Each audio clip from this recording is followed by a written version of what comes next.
ನಮ್ಮ ಸಂಸ್ಥೆ BSS micro finance ಸಂಸ್ಥೆ 1997-98 ಪ್ರಾರಂಭ ಆಗಿ ಇಲ್ಲಿಗೆ ಅಂದಾಜು 26-27 ವರ್ಷಗಳಿಂದ ಕಾರ್ಯನಿರ್ವಹಿಸ್ತಾ ಬರ್ತಾ ಇದೆ.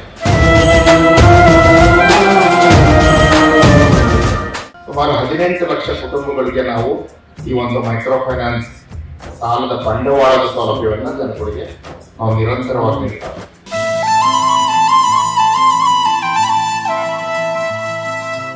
ಇದು ಮುಖ್ಯವಾದ ಉದ್ದೇಶ ಏನು? ಸಂಸ್ಥೆ ಉದ್ದೇಶ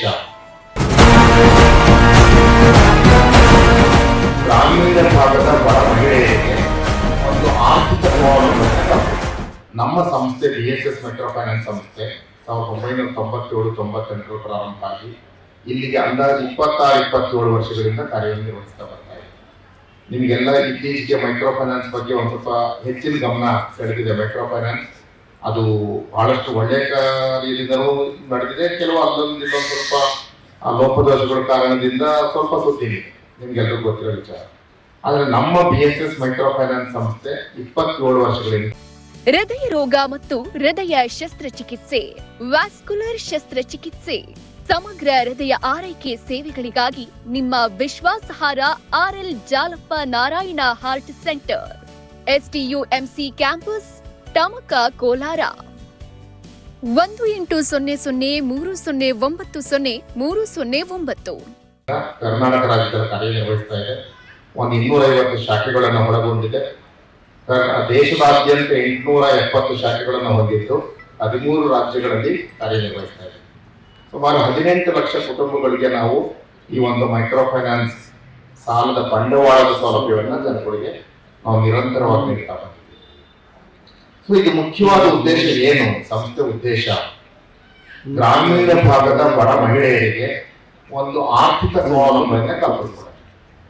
ಸರಿಯಾದ ರೀತಿ ಬಳಕೆ ಮಾಡಿಕೊಂಡು ಆದಾಯ ಬರ್ತಕ್ಕಂಥ ಕಾರ್ಯಗಳಿಗೆ ಉಪಯೋಗಿಸ್ಕೊಂಡು ಅವ್ರ ಕುಟುಂಬ ನಿರಂತರವಾಗಿ, ಯಾಕಂದ್ರೆ ಬಡತನ ಅನ್ನೋದು ಒಂದು ದಿನಕ್ಕೆ ಹೋಗೋದಿಲ್ಲ.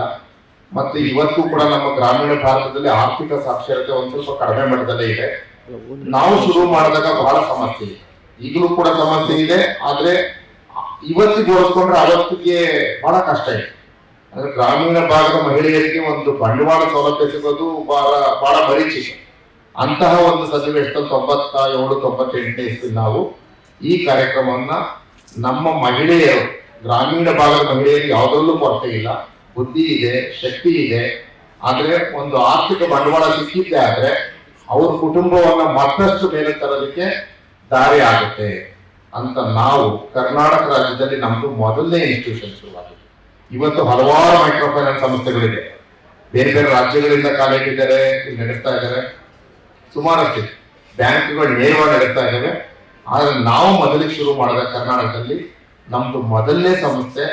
ಇದರ ಮುಖ್ಯವಾದ ರೂವಾರಿಗಳು ಡಾಕ್ಟರ್ ರಮೇಶ್ ಬೆಲಂಕೊಂಡ ಅಂತ ಈ ಸಂಸ್ಥೆ ಸ್ಥಾಪನೆ ಮಾಡಿದ್ದು. ಅವರು ಅಮೆರಿಕದಲ್ಲಿ ಡಾಕ್ಟರ್ ಆಗಿದ್ರು. ಅಮೆರಿಕದಲ್ಲಿ ಡಾಕ್ಟರ್ ವೃತ್ತಿಯನ್ನು 22 ವರ್ಷಗಳ ಕಾಲ ಮಾಡಿ ನಾನು ಚೆನ್ನಾಗಿದ್ದೀನಿ, ನಾನು ಚೆನ್ನಾಗಿ ಇಲ್ಲಿ ಓದ್ದೆ ಬೆಳೆದೆ ಅಮೆರಿಕದಲ್ಲಿ ಸೆಟ್ಲ್ ಆಗಿದ್ದೀನಿ. ನಮ್ಮ ತಾಯ್ನಾಡಿಗೆ, ನಮ್ಮ ದೇಶಕ್ಕೆ ತುಂಬಾ ಬಡತನ ಇದೆ, ಅಲ್ಲಿಗೆ ಏನಾದ್ರೂ ಒಂದು ಮಾಡ್ಬೇಕಲ್ಲ ಅಂತ ಅಂದಾಗ ಅವ್ರು ಕಂಡುಕೊಂಡಂತ ದಾರಿ, ಗ್ರಾಮೀಣ ಭಾಗದ ಮಹಿಳೆಯರು ತುಂಬಾ ಕಷ್ಟಪಡ್ತಾ ಇದ್ದಾರೆ, ಸಾಕ್ಷರತೆ ಮಟ್ಟ ಕಡಿಮೆ, ಉದ್ಯೋಗದ ಅವಕಾಶಗಳು ಕಡಿಮೆ, ಈ ಒಂದು ಆರ್ಥಿಕವಾಗಿ ಸಬಲೀಕರಣ ಹೇಗೆ ಮಾಡ್ಬೋದು ಅನ್ನೋದನ್ನ ತಿಳ್ಕೊಂಡಾಗ ಬಾಂಗ್ಲಾದೇಶದಲ್ಲಿ ಇವತ್ತು ನೀವೆಲ್ಲ ಕೇಳಿದ್ದೀರಿ, ಪ್ರೊಫೆಸರ್ ಮೊಹಮ್ಮದ್ ಯೂನಸ್ ಅದರ ಅಧ್ಯಕ್ಷ ಆಗಿದ್ದಾರೆ. ಅವರು ಗ್ರಾಮೀಣ ಬ್ಯಾಂಕ್ ಅನ್ನು ಸ್ಥಾಪನೆ ಮಾಡಿದ್ರು. ಅಲ್ಲಿಗೆ ಹೋಗಿ ತರಬೇತಿ ಪಡೆದು 2 ವರ್ಷಗಳ ಕಾಲ ಈ ಒಂದು ಮೈಕ್ರೋ ಫೈನಾನ್ಸ್ ಹೇಗೆ ಶುರು ಮಾಡಬೇಕು ಅಂತ ತಿಳ್ಕೊಂಡು ಅವರು ಇಲ್ಲಿ ಶುರು ಮಾಡಿದ್ರು. ಅವರು ಮೂಲತಃ ಕೋಲಾರ ಜಿಲ್ಲೆಯವರು. ಒಂದ್ ಕಾಲದಲ್ಲಿ ಅವರು ಮೂಲತಃ ಕೋಲಾರ ಜಿಲ್ಲೆ, ಆದ್ರೆ ಬೆಂಗಳೂರಿನಲ್ಲಿ ಸೆಟ್ಲ್ ಆಗಿನ, ಆಮೇಲೆ ಅಮೆರಿಕ ವಾಪಸ್ ಬಂದು ಮತ್ತೆ ಈ ಕಾರ್ಯವನ್ನ ಅವರು ಅವತ್ತು ಶುರು ಮಾಡಿದ್ದು. ಸೊ ನಿರಂತರವಾಗಿ ನಾವು ಈ ಕಾರ್ಯಕ್ರಮವನ್ನ ಅವತ್ತಿನಿಂದ ಮಹಿಳೆಯರಿಗೆ ಗುಂಪು ರಚನೆ ಮೂಲಕ ಒದಗಿಸ್ತಾ ಬಂದಿದ್ದೀವಿ. ಸೊ ಮುಖ್ಯವಾದ ಉದ್ದೇಶ ಗ್ರಾಮೀಣ ಸಬಲೀಕರಣ, ಮಹಿಳೆಯರ ಸಬಲೀಕರಣ ಆರ್ಥಿಕವಾಗಿ. ಯಾಕಂದ್ರೆ ಬಡತನ ಅಂದ್ರೆ ಒಂದಿನಕ್ಕೆ ಹೋಗೋದಿಲ್ಲ. ಯಾರೋ ಒಂದ್ ಸ್ವಲ್ಪ ದಾನ ಕೊಟ್ಟಿದ್ದಾರೆ, ಅನುದಾನ ಕೊಟ್ಟಿದ್ದಾರೆ ಅಂದ್ರೆ ಹೋಗೋದಿಲ್ಲ. ತನ್ನ ಶಕ್ತಿ ಮೇಲೆ ಆದಾಯ ಗಳಿಸ್ಕೊಳ್ಳೋ ಶಕ್ತಿ ಯಾವಾಗ ಬೆಳೆಯುತ್ತೆ ಆಗ ಮಾತ್ರ ಅವ್ರ ಬಡತನದಿಂದ ಹೊರಬರಕ್ಕೆ ಸಾಧ್ಯ. ಅದಕ್ಕೆ ಹಲವಾರು ವರ್ಷಗಳ ಶ್ರಮ ಕಠಿಣವಾಗಿದ್ದಾಗ ಮಾತ್ರ ಅವ್ರ ಬಡತನದಿಂದ ಮೇಲೆ ಬಂದು ಉತ್ತಮ ಗುಣಮಟ್ಟದ ಜೀವನ, ಉತ್ತಮ ಗುಣಮಟ್ಟದ ಶಿಕ್ಷಣ, ಉತ್ತಮ ಗುಣಮಟ್ಟದ ಆರೋಗ್ಯವನ್ನ ರೂಪಿಸ್ಕೊಳ್ಳೋದ್ರ ಮೂಲಕ ಇಡೀ ಕುಟುಂಬ ಗುಣಮಟ್ಟದ ಜೀವನ ನಡೆಸೋದಕ್ಕೆ ದಾರಿ ಮಾಡಿಕೊಳ್ಬೇಕು ಅನ್ನೋದು ಸಂಸ್ಥೆಯ ಮೂಲ ಉದ್ದೇಶ. ಅದರ ನಿರಂತರ ಕಾರ್ಯ ಮಾಡ್ಕೊಂಡು ಬರ್ತಾರೆ. ಸೊ ಈ ರೀತಿ ಕಾರ್ಯನಿರ್ವಹಣೆ ಮಾಡ್ತಕ್ಕಂಥ ಸಂದರ್ಭದಲ್ಲಿ ನಮ್ಮ ಸಂಸ್ಥೆಯ ಸಾಮಾಜಿಕ ಹೊಣೆಗಾರಿಕೆ ನೀತಿ, ಸಾಮಾಜಿಕ ಹೊಣೆಗಾರಿಕೆ ವಿಭಾಗ, ಅದರ ಅಡಿಯಲ್ಲಿ ನಾವು ಹಲವಾರು ಅಂದ್ರೆ ಸಾಲದ ಬಂಡವಾಳ ನೀಡೋದು, ಮತ್ತೆ ವಾಪಸ್ ಕಟ್ಟಿಸ್ಕೊಡೋದು, ಅದರಲ್ಲಿ ಸಂಸ್ಥೆ ಶಾಖೆಗಳನ್ನ ಕರಿತಾ ಹೋಗೋದು, ಮತ್ತೆ ಬಹಳಷ್ಟು ಮಹಿಳೆಯರ ಕುಟುಂಬಗಳಿಗೆ ಸೌಲಭ್ಯ ತಲುಪಿಸೋದು, ಅದು ಒಂದು ಭಾಗ. ಅದು ನಮ್ಮ ದೈನಂದಿನ ಜೀವನದಲ್ಲಿ ನಡೀತಕ್ಕಂಥ ಒಂದು ವ್ಯವಹಾರದ ಮುಖ್ಯ ಭಾಗ. ಜೊತೆಗೆ CSR ಅಂದ್ರೆ ಸಾಮಾಜಿಕ ಹೊಣೆಗಾರಿಕೆ ವಿಭಾಗದಿಂದ ಮತ್ತೆ ಸೊಸೈಟಿಗೆ ಮತ್ತೆ ಸಮಾಜಕ್ಕೆ ನಾವು ಯಾವ ರೀತಿ ಮಾಡಬಹುದು, ಸೇವೆ ಸಲ್ಲಿಸಬಹುದು ಅಂತೇಳಿ ಪ್ರತಿ ವರ್ಷ ಕೂಡ ಹಲವಾರು ಕಾರ್ಯಕ್ರಮಗಳನ್ನ ಹಾಕೊಂಡು ಬರ್ತಾರೆ. ಆ ಹಲವಾರು ಕಾರ್ಯಕ್ರಮಗಳು ಮುಖ್ಯವಾಗಿ ಶಿಕ್ಷಣ, ಗ್ರಾಮೀಣ ಶಿಕ್ಷಣ, ಎರಡನೇದು ಗ್ರಾಮೀಣ ಆರೋಗ್ಯ, ಮತ್ತೆ ಗ್ರಾಮೀಣ ಭಾಗದ ರೈತರ ಆರ್ಥಿಕತೆ. ಈ ಮೂರು ಅಂಶಗಳನ್ನ ಗಮನದಲ್ಲಿಟ್ಕೊಂಡು ನಾವು ಹೇಗೆ ಮಾಡಕ್ ಸಾಧ್ಯ ಅಂತೇಳಿ ಗಮನದಲ್ಲಿಟ್ಕೊಂಡಾಗ ನಾವು ಮೊದಲನೇದಾಗಿ ತಗೊಂಡಿದ್ದು ಶುರು ಮಾಡಿದಾಗ ಗ್ರಾಮೀಣ ಭಾಗದ ಆರೋಗ್ಯ. ಮೊದಲು ನಾವು ಒಂದು ಸಂಸ್ಥೆ ಜೊತೆ ಟೈಅಪ್ ಆಗಿತ್ತು. ಈಗಲೂ ಸಣ್ಣ ಮಟ್ಟದಲ್ಲಿ ಅಲ್ಪ ಸ್ವಲ್ಪ ಅವ್ರಿಗೆ ಸಹಾಯ ಮಾಡ್ತಾ ಇದ್ದೀವಿ.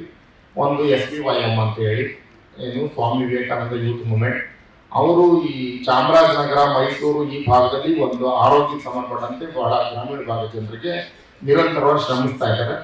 ಆ ಸಂಸ್ಥೆಗೆ ಪ್ರತಿ ವರ್ಷ ನಾವು ನಮ್ಮ CSR ಹಣವನ್ನು ನೀಡೋದ್ರ ಮೂಲಕ ಗ್ರಾಮೀಣ ಭಾಗದ ಆರೋಗ್ಯ ಸುಧಾರಣೆಗೆ ಒತ್ತು ಕೊಟ್ಟಿದ್ದೇವೆ. ಆ ನಂತರ ನಾವೇ ನೇರವಾಗಿ ಯಾವಾಗ ಕೊಡಗಿನಲ್ಲಿ ಫ್ಲಡ್ ಬಂತು 2018ರಲ್ಲಿ, ಅಲ್ಲಿ ಈಚೆಗೆ ನಾವೇ ನೇರವಾಗಿ ಕಾರ್ಯಕ್ರಮಗಳನ್ನ ಹಮ್ಮಿಕೊಳ್ಳೋದಕ್ಕೆ ಶುರು ಮಾಡಿ ಆ ಫ್ಲಡ್ ಬಂದಂತ ಸಂದರ್ಭದಲ್ಲಿ ಸುಮಾರು ಕೊಡಗು ಭಾಗದ ಒಂದು 5,000 ಜನರಿಗೆ ನಾವು ಆಹಾರ ಕಿಟ್ ವಿತರಣೆ, ಮತ್ತೆ ಶಾಲಾ ಮಕ್ಕಳಿಗೆ ಪುಸ್ತಕ, ಬ್ಯಾಗು, ಅದಕ್ಕೆ ಸಂಬಂಧಪಟ್ಟಂತೆ ವಿತರಣೆ, ಮತ್ತೆ ಶಾಲಾ ಕೊಠಡಿಗಳ ನಿರ್ಮಾಣ, ಶಾಲಾ ಕೊಠಡಿಗಳ ಒಂದು ಇನ್ಫ್ರಾಸ್ಟ್ರಕ್ಚರ್ ಡೆವಲಪ್ಮೆಂಟ್, ಮೂಲಸೌಕರ್ಯಗಳ ಅಭಿವೃದ್ಧಿ, ಅದನ್ನ ಮಾಡೋದಕ್ಕೆ ಶುರು ಮಾಡಿದ 2018ರಿಂದ.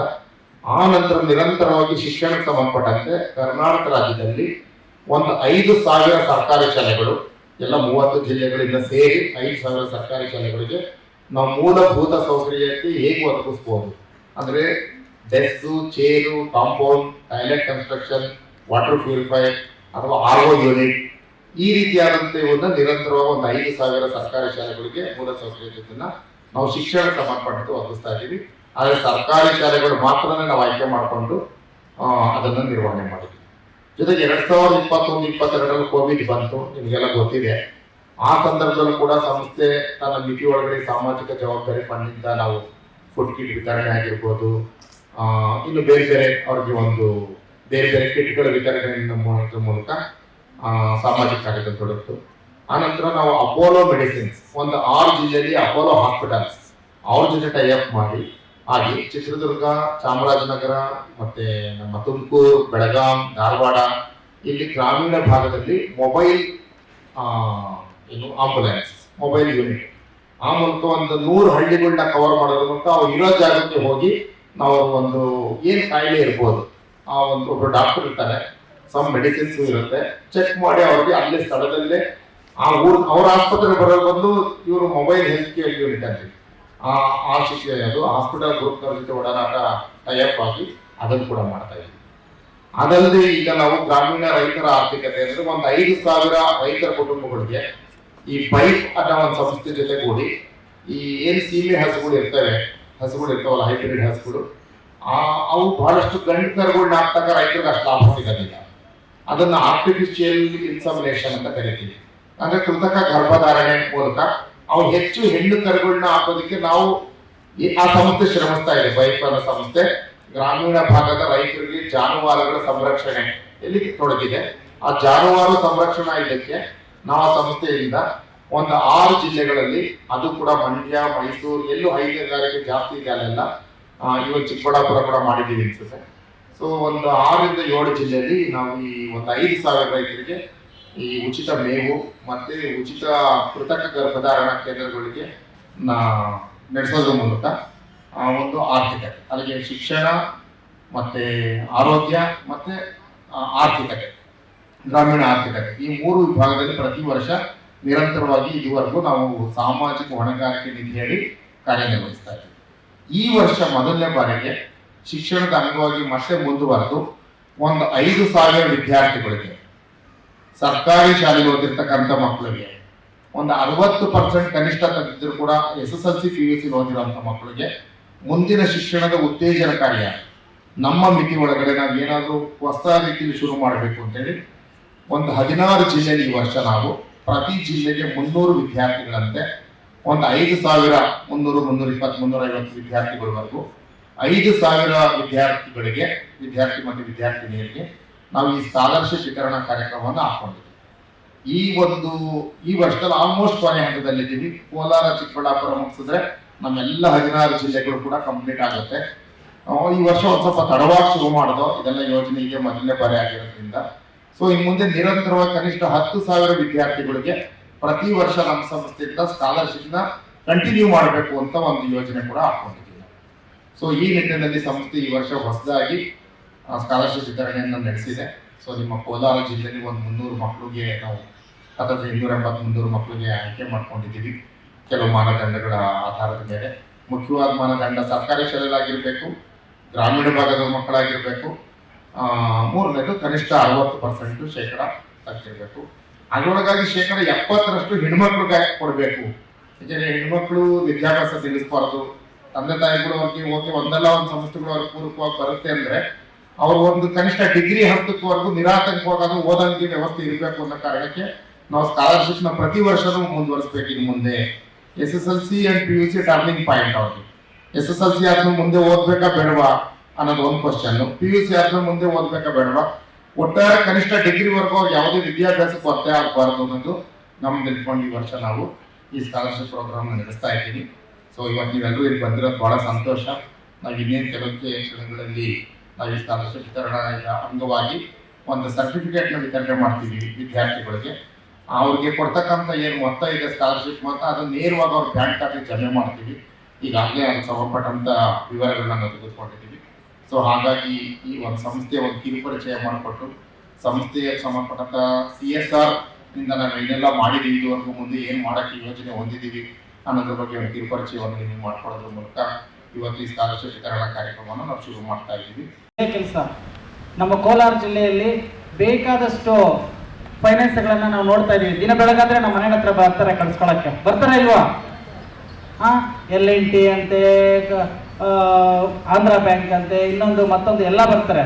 ಆದರೆ ಒಂದು ದಿನಾನು ಯಾವ ಫೈನಾನ್ಸ್ ಅವರು ಸುಮಾರು 10-20 ವರ್ಷಗಳಿಂದನೂ ಯಾರು ಒಂದು ಸಮಾಜದ ಕೆಲಸಕ್ಕಾಗಿ ಒಂದು ಒಳ್ಳೆ ಕೆಲಸ ಕೊಡಲ್ಲ. ಜಸ್ಟ್ ಮಹಿಳಾ ದಿನಾಚರಣೆ ವರ್ಷಕ್ಕೊಂದ್ಸತಿ ಮಾಡ್ಬೇಕಾದ್ರೆ ಅವ್ರ ಹತ್ರ ನಮ್ಮ ಹೆಣ್ಮಕ್ಳು ಕೇಳಿದಾಗ ಗದರ್ ಕಳಿಸಿದ್ದಾರೆ, ಹೋಗ್ರಿ ನಾವೇನು ನಿಮ್ಗೇನು ಸುಮ್ಮನೆ ಕೊಟ್ಟಿಲ್ಲ, ನೀವೇನು ನಮಗೆ ಸುಮ್ಮನೆ ಕಟ್ಟಿಲ್ಲ, ನಾವು ಕೊಟ್ಟಿದ್ದೀವಿ ನೀವು ಕಟ್ಟಿದ್ದೀರಿ ಅಂತ ಹೇಳ್ಬಿಟ್ಟು ಏನೋ ಒಂದು ಹೇಳಿ ಕಳಿಸ್ತಾರೆ.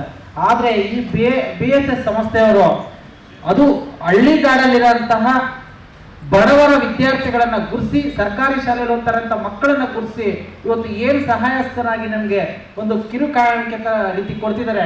ಅವ್ರಿಗೆ ನಿಜವಾಗ್ಲೂ ನಮ್ಮ ಕೋಲಾರ ಜಿಲ್ಲೆ ಪರವಾಗಿ ಆ ಸಂಸ್ಥೆಗೆ ಅನಂತ ಧನ್ಯವಾದ ಸಲ್ಲಿಸ್ತಾ ಇದ್ದೀವಿ. ಈ ರೀತಿ ಒಂದು ಒಳ್ಳೆಯ ಒಂದು ಕಾನ್ಸೆಪ್ಟ್ ಬರಬೇಕಾದ್ರೆ ಆ ಬಡತನದಲ್ಲಿ ಹುಟ್ಟಿ ಬೆಳೆದಂತಹ ಆ ಸಿಬ್ಬಂದಿ ಏನಿದ್ದಾರೆ ಅವರುಗಳಿಗೆ ಈ ಒಂದು ಕಾನ್ಸೆಪ್ಟ್ ಬರೋದು. ದಯವಿಟ್ಟು ಈ ವಿದ್ಯಾರ್ಥಿಗಳ ಮೇಲೆ ಕಾಳಜಿ ಇಟ್ಟಿರುವಂಥ ಈ ಸಂಸ್ಥೆಗೆ ಎಂದೆಂದಿಗೂ ಇದು ಚಿರಾಯವಾಗಲಿ, ಇದು ನಿರಂತರವಾಗಿ ವಿದ್ಯಾರ್ಥಿಗಳಿಗೆ ಅವರ ಸೇವೆ ಸಲ್ಲಿಸಲಿ ಅಂತ ಹೇಳ್ತಾ ನಾನು ಅನಂತ ಧನ್ಯವಾದ ಸಲ್ಲಿಸ್ತೀನಿ. ತುಂಬ ಸೌಲಭ್ಯ ತೊಗೊಂಡಿದ್ದೀನಿ. BSS ಮೈಕ್ರೋ ಫೈನಾನ್ಸ್ ತುಂಬ ಸೌಲಭ್ಯ ಆಗಿದೆ ನನಗೆ. ಇದರಿಂದ ಮನೆ ಕಟ್ಟೋದಕ್ಕೆ ಆಗಲಿ, ಒಂದು ವುಡ್ ವರ್ಕ್ ಮಾಡಿಸೋದಕ್ಕೆ, ಮನೆ ವುಡ್ ವರ್ಕ್ ಮಾಡಿಸ್ಬೇಕಿತ್ತು, ಆಗಲಿಲ್ಲ, ಎಲ್ಲೂ ಅಡ್ಜಸ್ಟ್ ಆಗಲಿಲ್ಲ ಅಮೌಂಟು. ಆಗ ಇದರಲ್ಲೇ ನಾನು ಈ ಸಂಸ್ಥೆಯಿಂದಲೇ ನಾನು ದುಡ್ಡು ತೊಗೊಂಡೆ. ಮಕ್ಕಳಿಗೆ ಫೀಸ್ಗೋಸ್ಕರ ದುಡ್ಡು ತೊಗೊಂಡಿದ್ದೀನಿ. ಇದರಲ್ಲಿ ತುಂಬ ಸೌಲಭ್ಯ ಇದೆ. ಎಲ್ಲರೂ ಒಳ್ಳೆ ಸಹಕಾರ ಕೊಟ್ಟರೆ ಇವರು ನಮಗೂ ಒಳ್ಳೆ ಸಹಕಾರ ಕೊಡ್ತಾರೆ. ಯಾವುದೇ ರೀತಿ ಕೆಟ್ಟದಾಗಿ ಇದು ಮಾಡೋಕ್ಕೆ ಹೋಗಬೇಡಿ. ಒಳ್ಳೆ ಸಹಕಾರ ಕೊಟ್ಟರೆ ಅವರು ನಮಗೂ ಒಳ್ಳೆ ಥರ ನಮಗೂ ಸೌಲಭ್ಯ ಚೆನ್ನಾಗಿ ಮಾಡಿಕೊಡ್ತಾರೆ.